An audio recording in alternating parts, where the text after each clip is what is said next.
You have one new message. This is Stuart Ferris from Greensboro, North Carolina. And when I'm not busy binge watching 80s movies and listening to big air bands, I'm listening to That Would Be Rad, my favorite new podcast. 10-point bonus. While there is still no word on a cure for the virus, Report suspicious activity and call 911. I can give you every assurance, Mr. Rudy, that Paris is full and prosperity. They can't wait to full cars on board.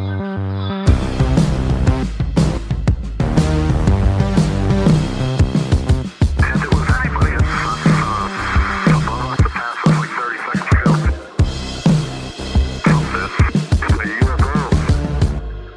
All right, everybody, welcome back to another episode of That Would Be Rad, a podcast that majors in 80s and 90s nostalgia, comic culture, all things paranormal, and minors in retro video games, pre-internet mysteries, and the seemingly impossible task of raising our kids to be half as cool as we were back in the 80s. I'm your host, Woody Brown, and this is your other host, Tyler Bence. Hey, what's up, man? You know, just hanging out. I figured this week we could do a little something different. We're going to introduce a new segment on the show called Junction, and it's kind of a way to let the listeners in on conversations that we pretty much have every day. Just discussing the music, movies, podcasts, comics, anything and everything that we are consuming and that we're into. I like it. I mean, like we've talked about a million times, this is a phone call that we have with each other all the time anyway. Hey, man, did you see this? Or, text message. Hey, did you see that? Or, hey, have you heard this song? Or you'll just like send me a random song that I've probably never heard. Or the response is, oh yeah, man, or I haven't heard that in forever, that kind of stuff. We always have cool stuff that we're kind of into or obsessed with at any given moment. So, Well, and I think too, it's a good way to, we would love all you guys out there to send in stuff that you're into, anything that you think that we would like, whether it's music or shows or movies or anything, we're all ears. We're always we always have our ears to the grindstone. to the rabbit trail. Ears to the ground. We're always looking for new stuff. Always looking for new stuff, always hungry for new things to read, to watch, to listen to. Do you want to kick us off, man? Do you want to talk about, let's start with like a certain category. Okay. And then kind of go from there. Yeah, I'll go ahead and start off with some of the music that I've been listening to. So I'm narrowing down all these to like the top 3 list. Okay. And again, all this stuff constantly changes, so this is strictly for at the moment. This is what's on rotation right now. Okay, Right. I gotcha. Yep. So since it's starting to get a little chilly outside, starting to get a little dreary and dark, not from fires, but from the fall coming, around the Bence household, me and my 2 little girls are obsessed with this song called Zombie by a guy named C.W. Stone King. It's such an amazing song, and it sounds, it feels like Halloween, and the dude sounds like, I don't know, he's from like the 30s or 40s, and it's that sort of like old school, like, it's hard to explain. It's literally like if any of you are familiar with like M. Ward, it's like his first album if he was doing like sort of spooky 60s like Halloween music. Wow. Yeah, it's really and cool. is it a kid song or is it just like really No, cool? no. Okay, cool. Yeah, no, not at all. And a lot of his other stuff doesn't necessarily sound like, Halloween music, but this song just, it's like perfect to fit in like a, Halloween song compilation. Another tune. Hold on, before you get into that other tune, Okay. I know it's just like it's always a battle of who's going to interrupt who first, and I won this time, which is rare. I just thought of something cool that we could do that we can announce next month. Give it to me. Dude, we should make a best like Halloween playlist For sure. And do that. That's okay. Sorry. Okay.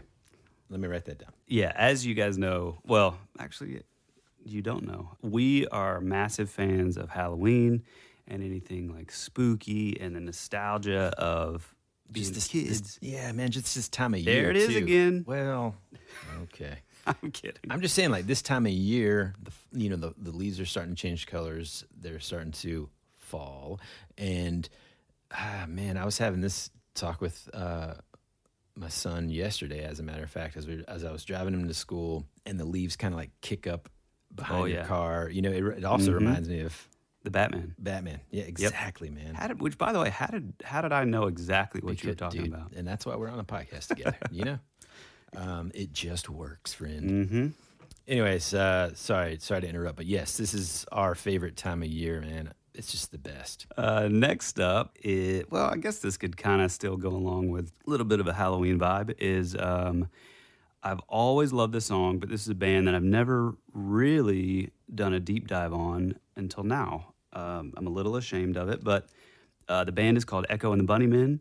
Yes. The classic song is called The Killing Moon, which, I'm sure everybody out there has heard it. It's an 80s classic, came out in 1985 on an album called Songs to Learn and Sing. It's such a great song, but man, the album is really good. And I'm really ashamed that I haven't really listened to it and deep dived until now. It all kind of has that Donnie Darko kind of vibe, which was a great soundtrack too, by the way. It does have that. That song does have that sort of. I'm just thinking about, again, going back to it's fall and just like, it's raining right now here in Georgia. And, it's just kind of dreary and just, man, it just makes you think of like, if you were going to make an 80s spooky movie, Killing Moon would definitely be on the soundtrack. Man. For sure. Lastly, in my top 3 music list is a guy that he really needs a lot more credit and a lot more buzz than he has. A lot of you guys may not know about him, but it's a guy named Steven Wilson Jr. I hate to say that he's like country because I'm really not a fan of country. I mean, I like alt country and I like a little bit of like outlaw country and sort of indie country, I guess you would say. But he's kind of in that vein, and he has a song called Year to Be Young, 1994. And man, it just like, it perfectly captures just the vibe of like growing up and like laying on your bedroom floor with your Walkman or your, I guess Discman technically. And, just being enraptured and just being taken away by music. It's tough being a kid, but I can look back and I can see that always having music and I don't know, it just feels kind of safe, putting on like your headphones and like sort of being tucked away from all the hardships and of life and all that kind of thing. So, Steven Wilson Jr., Year to Be Young, 1994. It's awesome. Yeah, and that song in particular, that's out of the list. Well, of course I knew Killing Moon, but that's a perfect example of one that you sent me a couple months ago, and you're like, you got to check this song out. Oh, yeah. And yeah, man, I agree. It's really, really good. It kind of reminds me of like if Bruce Springsteen was not from New Jersey and was from... I think he's from Nashville. Steven Wilson. Okay. Yeah, Nashville or like North Carolina is what I was thinking. Right. Because speaking of country and stuff that comes out of Nashville, boy, I'm not a fan of that. So, but I think it's cool that he's from Nashville though, because maybe there's going to be a resurgence of some not polished studio musician pop country that comes out of there currently. I mean, even our bros from Kings of Leon kind of come from Tennessee. They're not from Nashville, but so I just looked him up and. He's even cooler than I thought. He moved to Nashville, I guess, to kind of get into the country scene. But it says he's a singer-songwriter from rural southern Indiana, which, and once you hear the music, it makes a lot more sense. Was raised by a single father who was a boxer and had him boxing from age 7 through adulthood as an Indiana State Golden Glove finalist. I mean, could this dude be any more 80s? Seriously. Yeah. Oh, my gosh, man. So his dad was Sylvester Stallone from Over the Top. Absolutely. And then he became just a really cool alt country singer-songwriter. Yeah. Pretty, I mean, I want to buy the album now. Well, I don't think there's a full album. I think it's like... just a couple singles? Yeah, I think so. I'm not sure if there's like an EP out yet of these songs, but Apple Music, just look up Steven Wilson Jr. and or they're all there. I'm not a big fan of Spotify. We don't even want to go there, man. So, can I dive into some songs that are just playing on my playlist constantly here? Yeah, man, get in there. Now, here's the problem. I don't know if I can narrow it down to 3. That's a tall order. Well, like I said, this is like for this week, basically. Okay. Yeah. Okay, I'll do it. I accept the challenge. All right.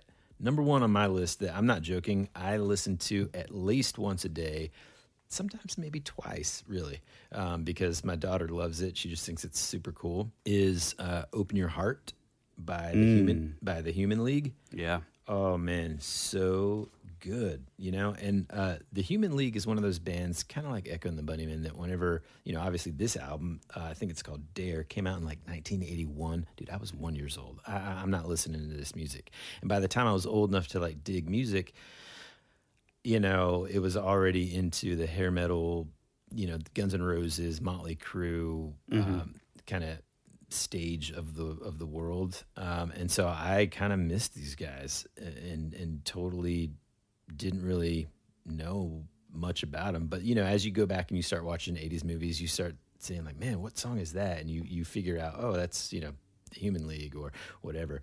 But Open Your Heart, man, the melody is amazing. The lyrics are ridiculous.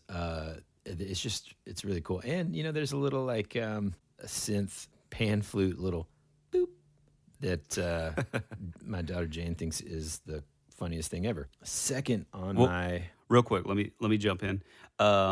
It's funny that you drew the comparison to Echo and the Bunnymen, because the Human League is kind of like one of those bands, like British bands from the 80s, that it's like you hear the song and you're like, oh yeah, I've heard the song 1,000 times. But a lot of people don't know about Echo and the Bunnymen or the Human League. Yeah. But like they're those like mainstream, like staple new wave songs, that are on every list. And probably if they're like a little older than us, they definitely know them. But for us, who really like by the time we were old enough to actually physically buy our own music and stuff, I mean, truly, man, I have to give credit to my best friend in high school, Matt Rollins, for getting me into 80s music at all. Because when I first met him, it was early 90s, and I was super into, grunge and stuff like that. And so I thought, I thought new wave was just like the absolute worst crap ever. And so he totally got me into a bunch of that stuff. But second on my list is a song called "The Living Dead,"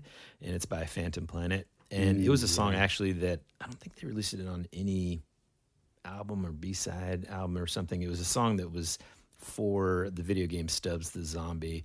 And dude, it is, oh my gosh, I don't know how to explain it. It's like it perfectly portrays, I guess, the vibe of just Halloween and zombies to me. It's probably less. I haven't heard the song that you're talking about. I haven't really played. It's not like this one's scary or anything. It's just more like the vibe. The vibe is more like rock and roll. The lyrics are really cool. It's like one of the lines is, "Here's some advice. Don't lose your head. That's what you get for sticking out your neck. I got myself together just like you said. I'm conquering the city with the living dead." Oh, I know the song. Yeah, this is one of those songs I think that. So Woody and I have been like best friends for years, and we used to like burn CDs because we would always be like driving to Atlanta or driving around, hitting thrift stores, whatever, and we would always like burn these like CDs for each other. And I'm pretty sure this song was on quite a few of those. I'm pretty sure I put this one on all of them. Yeah. Anybody listening should definitely check it out. Like I said, it's not on any album, so you have to kind of dig a little bit. I don't know if it's on Apple Music, but it's definitely on Spotify there. So, then I'm sure it's on Apple Music. Sometimes it's not really. Also, they have a. Sorry, I just interrupted again, but they have a new record which is pretty good. Yeah, man, the Devastator, right? But now I've really got to like think of the third. It's between a couple. I got to do it. I'm gonna go with. It's not an 80s song or anything, but it's by the Breeders, and the song is called Cannonball. Because, I mean, does it get any cooler than Kim Deal? I don't know. She is amazing. Oh, yeah. Yeah, there's just something about, like, a really cool girl especially whenever I was, growing up, man, I don't know, man. They throw an instrument on or they start singing with a band, and it's just like, phew, they're so cool, man. And Kim Deal was one of those ladies for me whenever I was a kid that I just thought was the coolest thing ever. It's funny, too, you're saying this because I just went through I had totally forgotten about that song, but I've recently been in like a sort of a Pixies rabbit hole. And what, did I say it right? You said it right this time, man. Okay. I wish wow. And so I think that's you confirming that you now believe me that Rabbit Trail is not like Alice in Wonderland. She didn't go down the rabbit trail. She went down the rabbit hole. Well, It's here's fine. the thing. You were right. You were wrong. I was right. Yeah, it's but- cool. I mean, but I listen, think- it happens to my wife all the time. I'm right. She's wrong. This time, you're wrong. I'm right. Well, I mean, it's. I think Rabbit Trail is more of a British thing, so you probably have never heard it before, but, Yeah. but no, I've been in like a pretty big Pixies kick lately, and Kim Deal was a member of the Pixies, and I don't really know what happened. That's actually. I don't know if I they see. This is why I love this kind of stuff, man. Because now it's triggering me to like, oh, I got to figure it out. Like, why did the Pixies break up? What happened with the Breeders? And she was in a couple other like iconic bands and stuff. So just to dig back into that stuff is Well, it was exciting. it was such a great era too, because once I ran across the Breeders, I was like, oh man, I had forgotten about like sort of that Riot Girl movement when like Hole lived through this, L7, Yes. Veruca Salt, Yes. I guess Letters Kay to Cleo. Hanley. Yeah, Letters to Cleo. Yeah. Oh, God, what was the other? There was another band. This chick played violin. Oh man, dude, I know exactly what you're talking about. Oh, but what was cannot- that? She had a song called like Mother. Is that right? I don't know, but you were also oh man, and I'm sorry, but Tori Amos, dude, I just could not. Dude, get into I it. love Tori. I mean, I know it's like a guilty pleasure now, but God, I am obsessed with her. Her first 3 records are just didn't- incredible to I me. just couldn't get into it, man. You got to be in the mood. Now I do like Fiona Apple.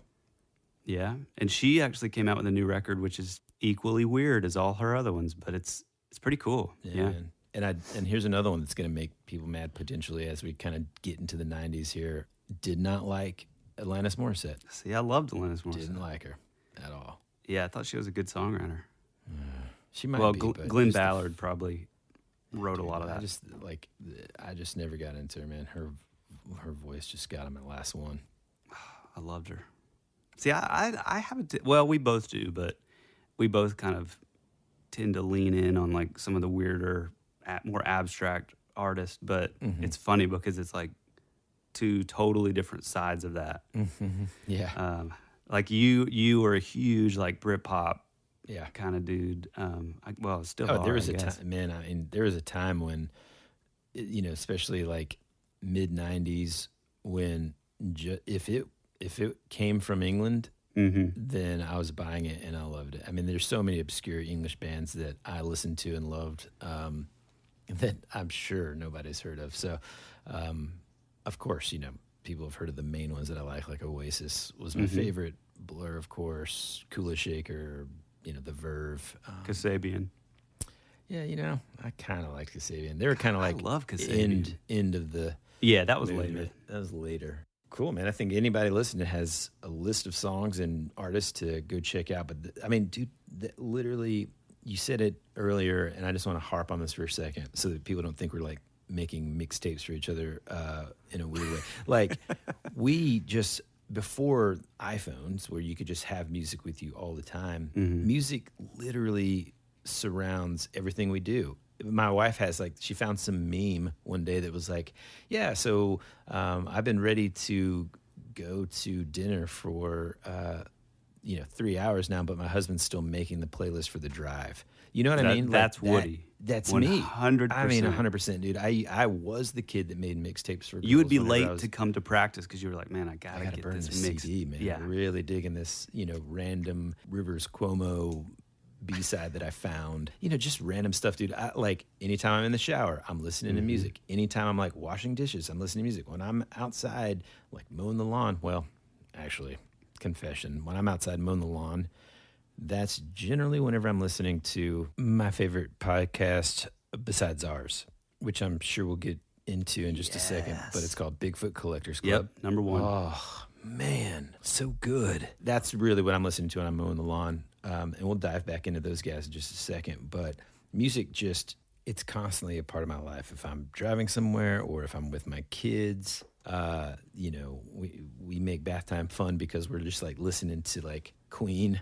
I mean, my daughter loves Bohemian Rhapsody. She calls it the mama song because of the first line, you know. That's part of the reason why we would just, and we loved discovering new music. It's kind of like, you know, when you find out someone has never watched whatever your favorite show is, you know, and you're like, you're so jealous because you wish that you could go back to zero and not know anything about your favorite show. And it being like, you know, they're going to love it and you wish you just could experience that again. That's the same. That's why we're always looking for all of this stuff that we're talking about today constantly, man. Like every part of our day really is always looking for like something that's going to bring us that sort of like, oh, this is so amazing. Like the new Mandalorian trailer. Oh my gosh, it Holy looks amazing. crap, man. Yeah. Whew. I mean, like I sent that text. I copied the link to that trailer and sent it to like everybody, my parents included. You know, So good, man. it's just unbelievable looking, man. Golly. Also, I want to jump in and say, I think we need a T-shirt that says "That would be rad," and then on the back, "We make bath time fun." yes. Oh my gosh. I mean, that's a keeper. Oh man, that is a keeper. Dude, that's brilliant. That's hilarious.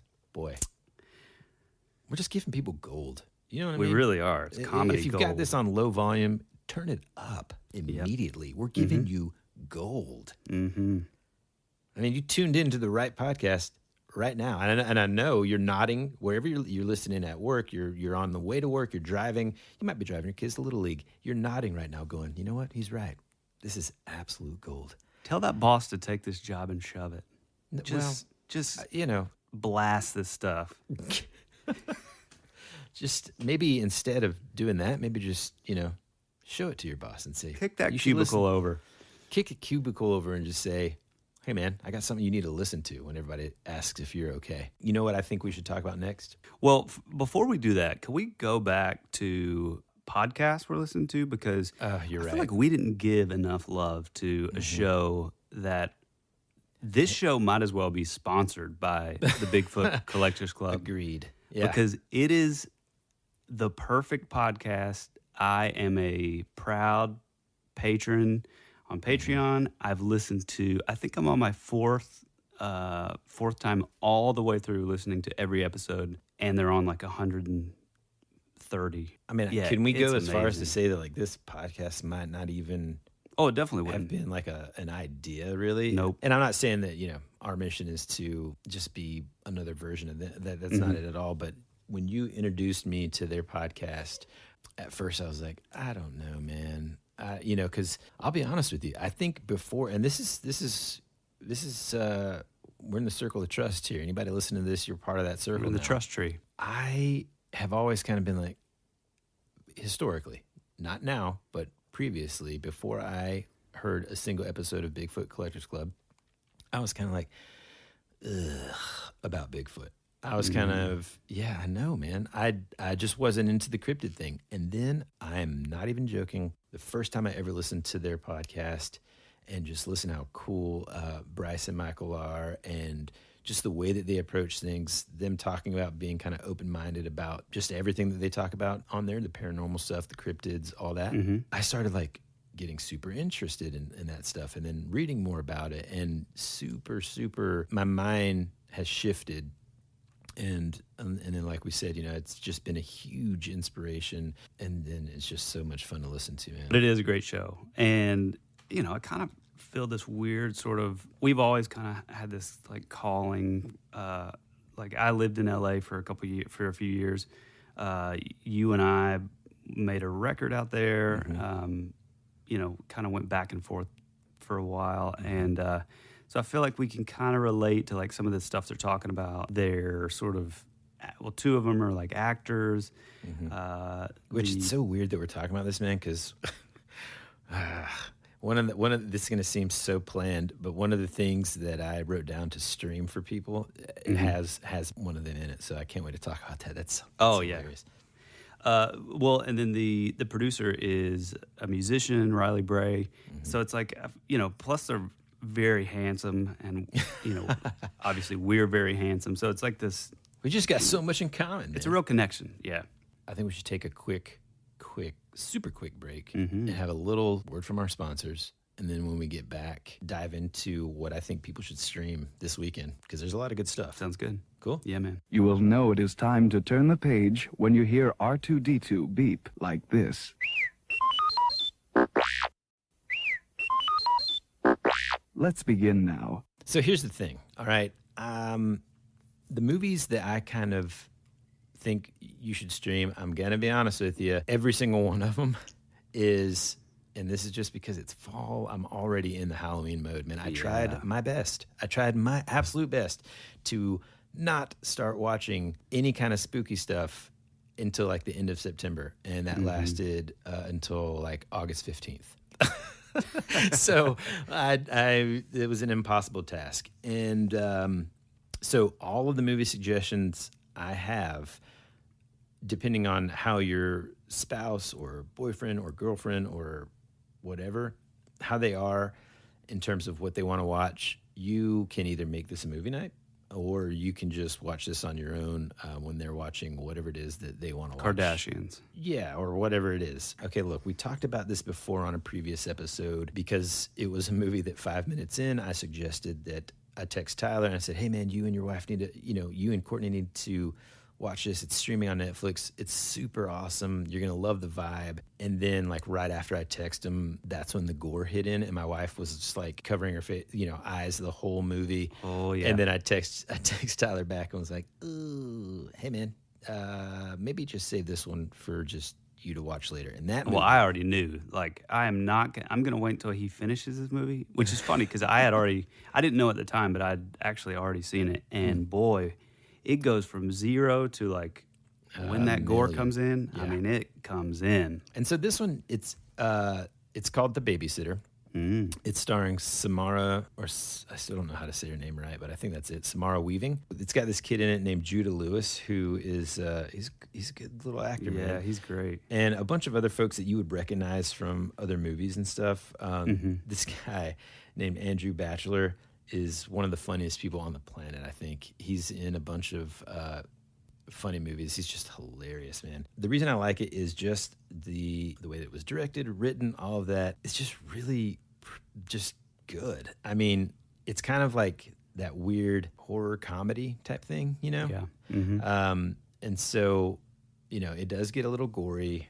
So if you're not into that, it gets real gory if you're not into that. if you're not into that, then maybe skip it. But you might want to just go ahead and skip all the movies that I'm suggesting, except the next one. And again, it's hilarious. Coincidentally, I put this on the list because it's got Bryce Johnson in it, who is one of the hosts from Bigfoot Collectors Club. And the movie's called Willow Creek. You can stream it on Amazon Prime. And it's also got Alexi Gilmore, who I think she's been a guest on their podcast before. It's a really cool movie for a couple reasons. One, it's one of those like sort of found footage movies. So if you don't know what that is, think Blair Witch Project. The premise is Bryce's character and his girlfriend, which it's so funny because he's totally this dude in real life anyway.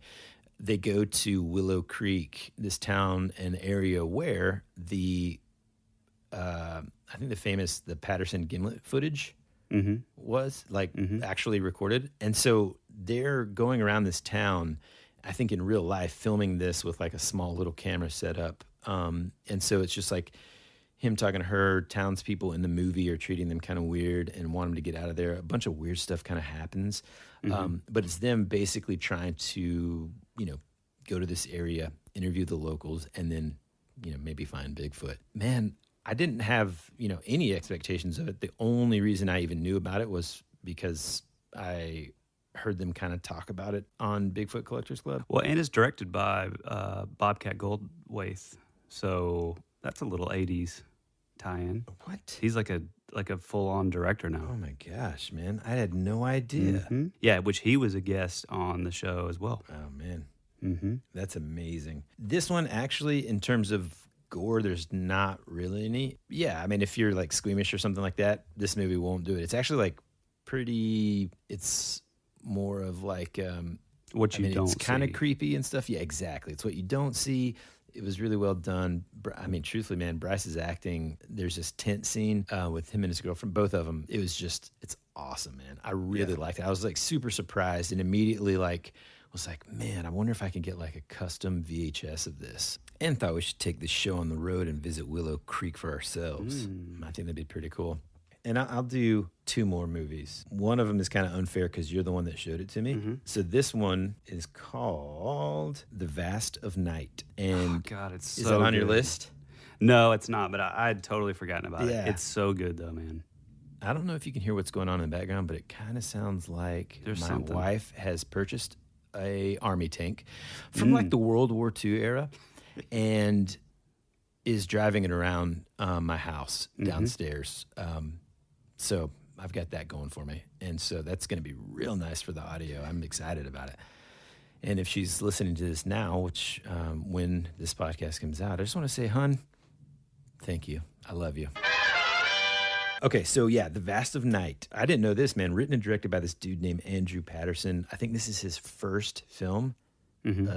Squeeze Me. Wow. Dude, the movie was amazing. Yeah. You know, I mean, it has this really cool, very, very cool, like retro, like late 50s, early 60s vibe, which is just a cool time in terms of nostalgia too, you know? yeah. We've always kind of talked about that like people will still wear like suits to go to the basketball game Yep. or, you know, suits to sit outside in the scorching hot sun to watch the Yankees play or, you know, radio was still kind of a newer thing and visually it's awesome. I just, you know, it's really, really cool. But I don't even want to spoil anything about it, though.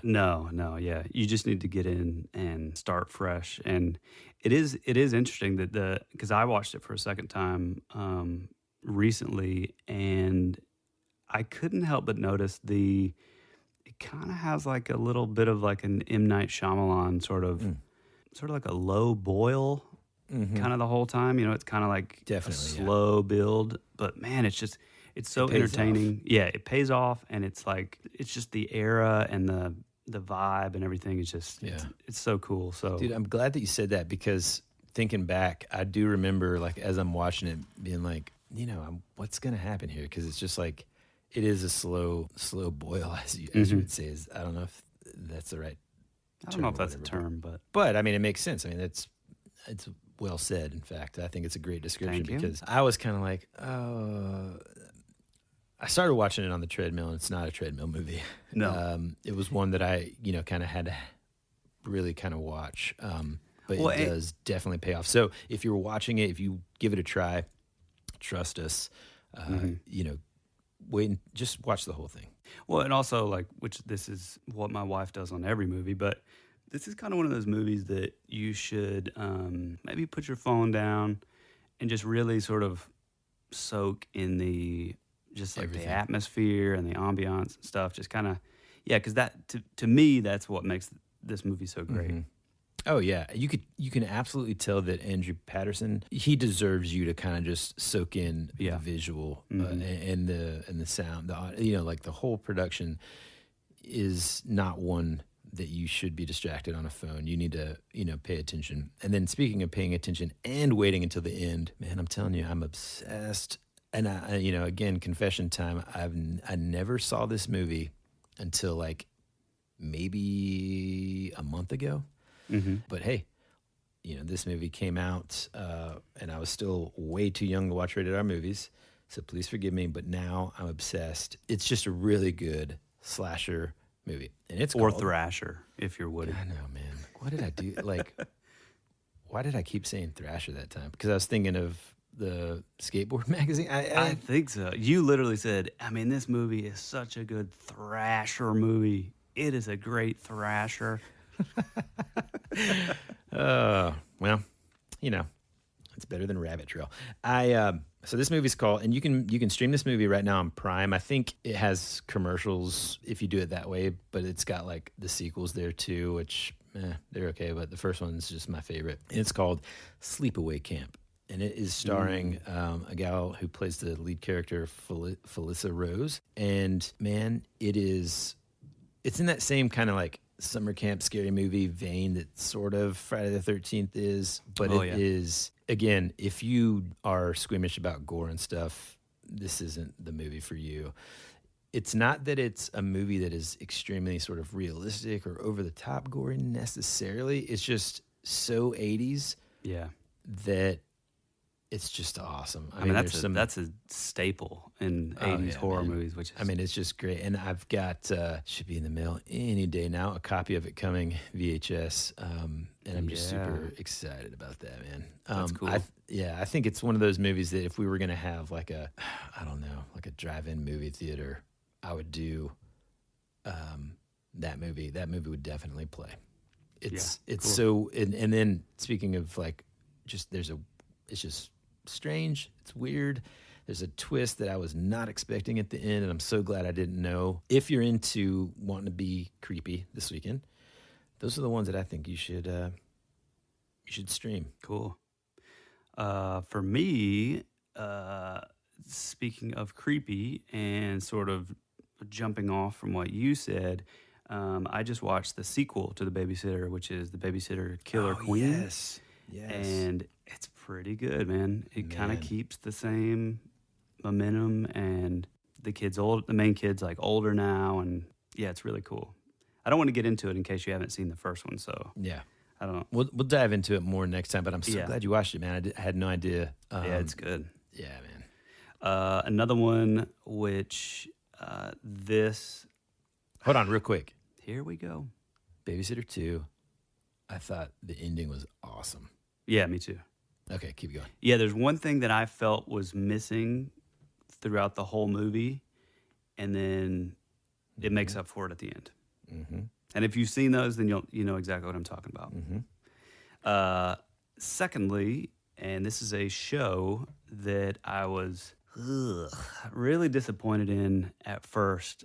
I just felt like it has a little bit of a slow start. Some of the acting is a little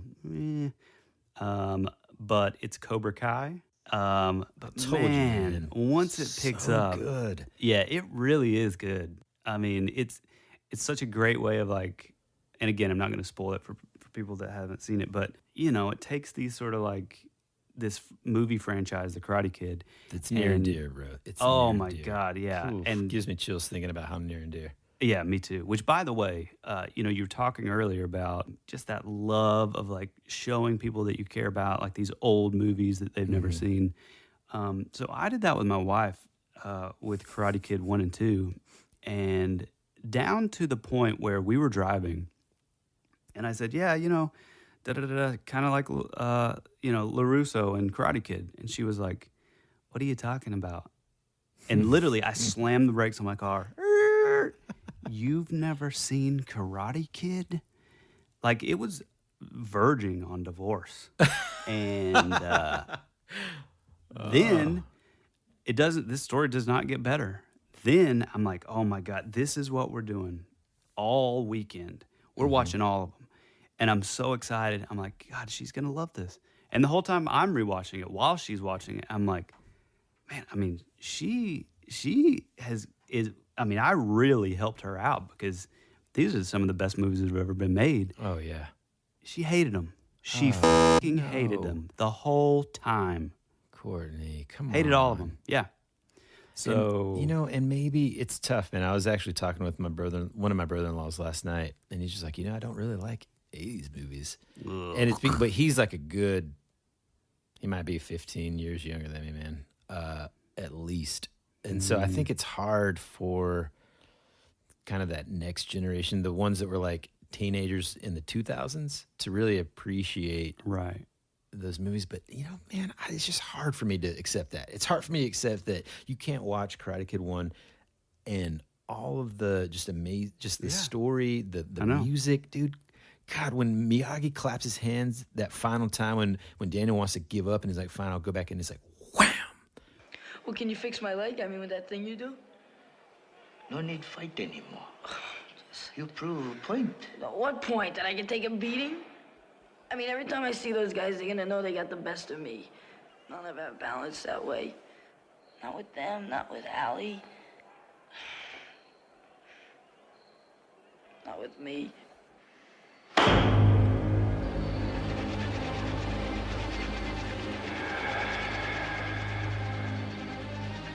All right, ladies and gentlemen, this is the moment we've been waiting for. The present day. Daniel LaRusso's gonna fight? Daniel LaRusso's gonna fight! Now isn't this what it's all about? Holy crap, dude. Yeah, it's Literally, amazing. I've got like full body chills right Yeah, now. I do just too. talking about that moment. I do dude. too. Oh, man. And she hated it. Yeah, well.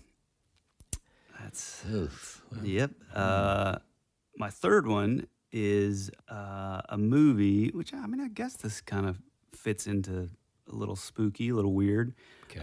And basically, I'm saying this to continue to push Woody into doing this as a Tales from the Time Capsule episode. It's a movie called Resurrect Dead, or documentary rather, and it's about the Toynbee tile phenomenon. If you've never heard of it, you need to go watch this documentary, or you need to just look up the Toynbee tiles.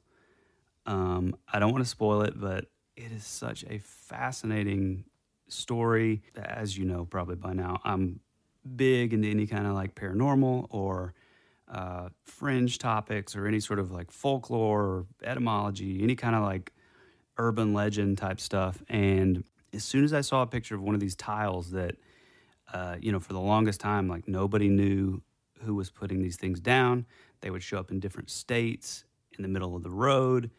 But the first time that I saw one of these, or the first time I saw this tile, it immediately sparked this recollection of like, oh my God, we've seen, because I don't know if you know, but Woody and I toured a whole bunch all around the U.S. And so we have been to a lot of cities, and I feel like we've seen quite a bit of these things.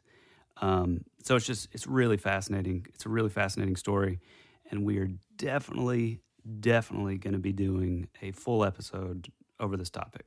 But yeah, it's called Resurrect Dead. I think it used to be on Netflix, but it's not anymore. But you can watch the whole thing for free on YouTube. I know this episode is going a little long in the tooth, but Also, one of my favorite phrases, ever is long in the tooth. God, I love it. I'm going to tell a story now that I told you, was it yesterday or the day before? I don't know. There's a restaurant in Gainesville, Georgia. First of all, it used to be in a mall called Lakeshore Mall. When I lived in California, I would literally plan my trips back from LA to Georgia, specifically in the daytime, so that as I was driving from Atlanta to Cleveland, Georgia, where I lived, I would stop by China Gourmet every single time. They knew me. I've literally been going there for, God, I don't know. Since I was a million like years. a teenager. And you tell everybody about this place. Everybody. Including myself. And I got to tell you, I never liked it. Don't say it. And also, but this is, I didn't even know they had a different location. So I didn't, number one, know that they're no longer in Lakeshore Mall. The quality has, it's dropped a little. If the quality's dropped now, It's dropped a little. Man, I can't even imagine what it could taste like, because whenever I tried it, it was, whew. Don't go there, folks. Go ahead. No, you need to go there. Well, now it's not called China Gourmet. Now it's called, I don't know. That's okay. Don't say it. Just so that Anyway. we don't get sued for someone getting food poisoning. Go Anyway, ahead. so I used to go to this place all the time. They knew me, yada, yada, yada. Yeah. So the main guy is a Japanese man, older gentleman, probably the guy who opened it to begin with. His daughter worked there, maybe grandson. Kind of, you could tell it was like a family sort of affair. So I would go there, and he was always there to say hey and stuff, but he never really like checked me out, to rang me up. So he, I show up, hey, good to see you, great to see you, yada yada yada. I go to grab the bag, he puts the little box, puts it in the box. Puts the rice box, puts it in. What are you ordering, by the way? What's your favorite thing? Every single time I order the sesame chicken, which is a little sweet. That's what it was. Then I get the teriyaki chicken, which is a little savory. Then I combine them all together, just in a big, huge pile of rice. And now I got to add, hold on. That sounds incredible. In fact, it is incredible. That combo sounds unbeatable. But when people are, I guarantee, when people are picturing, when people are playing Pictionary, when people are picturing this combo, they're thinking of, teriyaki chicken from the place that they're used to, which just looks like everybody knows teriyaki chicken. They're thinking of sesame chicken that looks like sesame chicken. You go to this place, the teriyaki chicken it's the same color red as like those red hot dogs. Yeah, very. That doesn't happen in other places. Reddish pink kind of. Now that we're talking about this, it does look a little like the ooze in Ghostbusters 2. Mm-hmm. Maybe a little more red. Absolutely does. A little more red. Anyway, so I show up. Hey, how you doing? Great to be back. Good to see you again. I was here last week, kind of thing. I go to grab the bag. It's a plastic bag.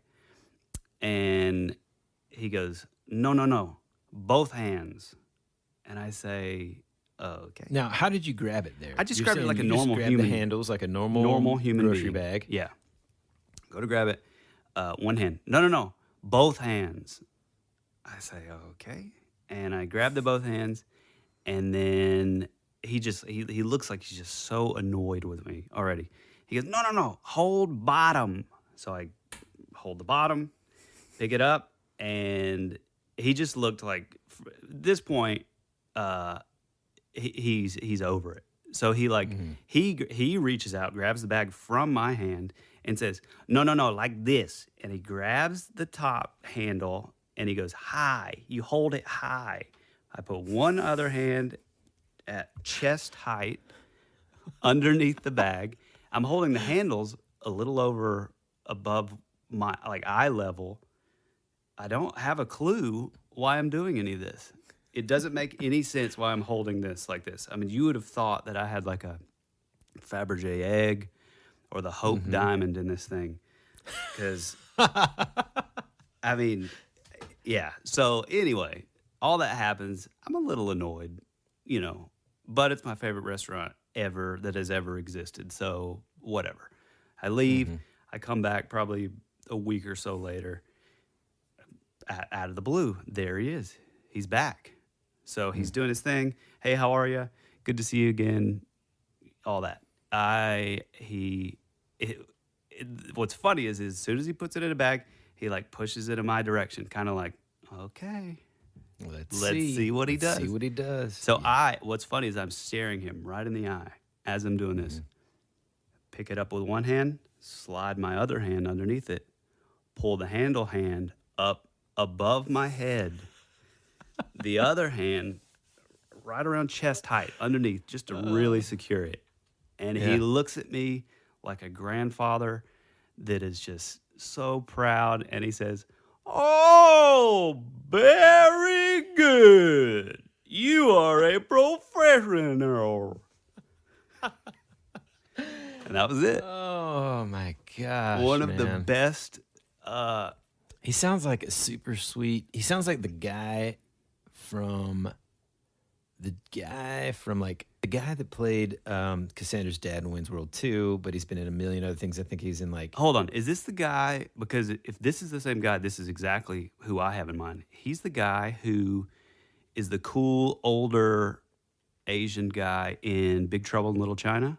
Yes, I was just about to say that. Yep, yes, same guy, I think. That's him. This is literally him. Man, that's amazing. Yeah. One of my... That's one of the great movies, funniest. Too. Oh God! I did make my wife watch Big Trouble in Little China because that used to be one of my all-time favorite movies, and I gotta say, man, it holds up. Yeah, I haven't seen it in, man, I don't even know how long. I'm gonna have to watch it. That movie, The Goonies, Dick Tracy, I'm trying to think what else. Like E.T. for sure. Yeah, maybe like Hook, Yeah, all Hook those was a movies great were like movie. my constant, like if we didn't own them, we were renting them all the time. And then like the copy, I mean, dude, I still have the copy of The Goonies that I had. Is it recorded? Like a home recording? No. I probably have one of those somewhere too. No, most of the stuff that I still have from like home recordings are like Porn. Older. Yeah, God, no, like older stuff. Like I have like 2 copies of Demolition Man. I don't know why we felt the need to record it twice, but just in case one of them messed up. I feel like and Time then, Cop like, was one that, dude, I would it's always so see. weird that you said Time Cop, man. everybody had Did I one. come on? Hold on a second. Are you cheating, Dude, I Because- swear to did I text God. you yesterday? Did I text you yesterday? We about have this? never talked about Time Cop, but Dude, first scene, Gainesville, Georgia. I'm going to text you this right after. It's going to blow your mind. I'm not joking. Yesterday on the treadmill, I'm like, oh, cool, Time Cop's on Stars. I start watching it. The very first scene is just like Gainesville, Georgia, 18, whatever. What? And yes, man. Oh, my. Dude, this is so weird. I cannot believe you just said Time Cop. I've got the picture. I'm texting you right now. synchronicity, bro. It really is, man. That is, just wait till you get this, man. This is literally, like, this is, besides the credits, one of the first scenes. What? Wow. That's Is crazy. that not nuts? That is Yeah. nuts.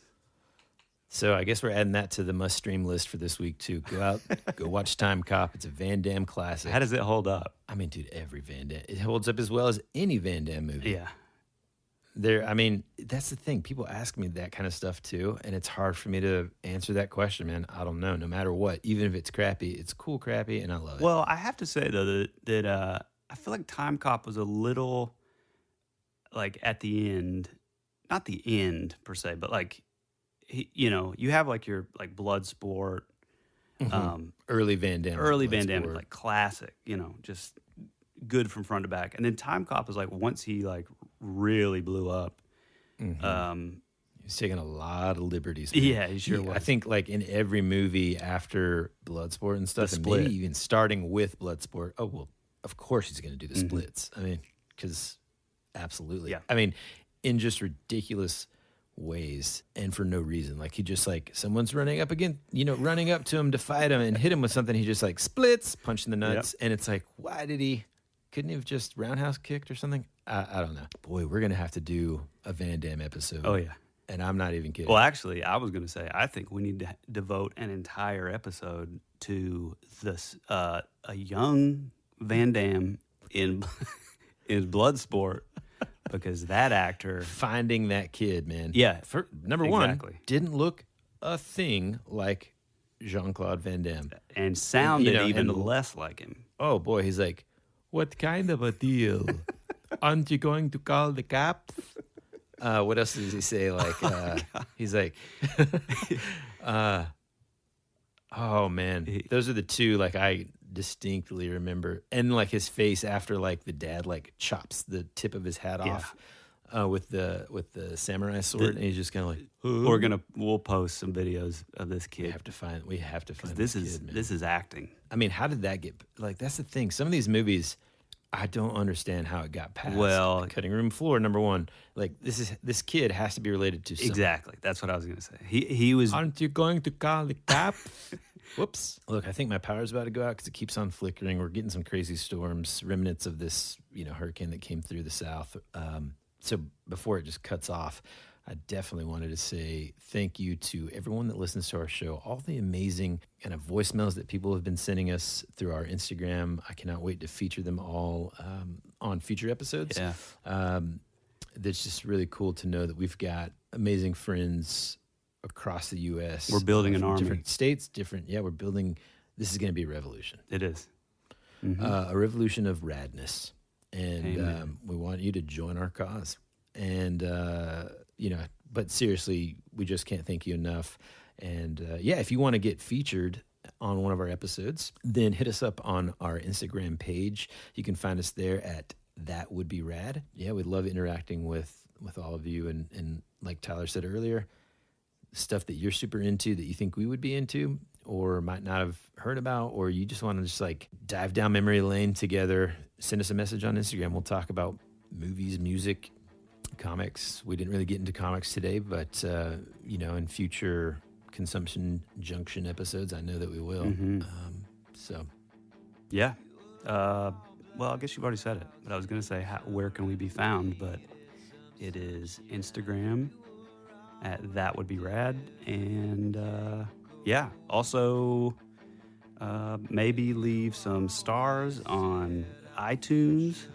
That would be nice. I think we gave these folks plenty of homework for this week. Yep. So thank you for listening. And until next week, be rad. That's the way it goes.